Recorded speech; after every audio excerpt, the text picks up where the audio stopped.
Hi again, and congratulations on successfully completing branding your publication with Joomag chapter. Now let's start a new one, which is called CRM and email marketing. As many of you know, CRM stands for Customer Relationship Management, so if you want to manage your contacts and subscribers, get more information about them, see what publications they have access to and how they are actually accessing them and much more, Joomag CRM will help you with that. In this video, we're going to understand who are the contacts and subscribers in your CRM, what is the difference and how they actually appear there. First of all, let's make sure that we're logged into our Joomag account and go to the dashboard. Click on the CRM icon from the left panel of the dashboard. As you can see, I already have contacts and subscribers in my CRM. There are actually several ways that a contact can appear in your CRM.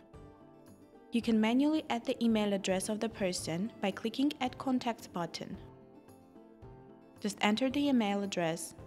You can also enter the name, click Show All fields and specify the phone number and occupation.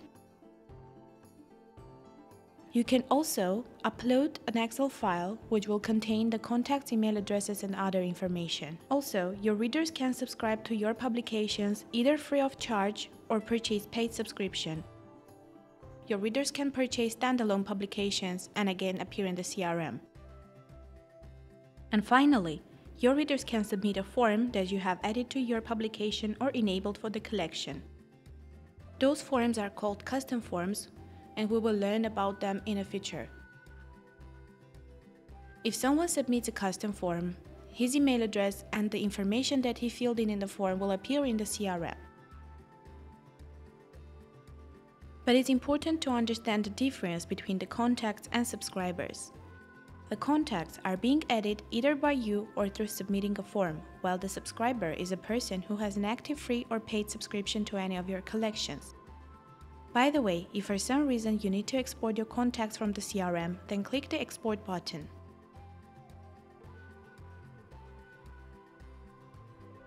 Or choose the needed lists. Once you have chosen the needed list, click Export button. In case you would like to see step-by-step instruction on how the mentioned actions can be performed, feel free to check the additional materials section of the chapter.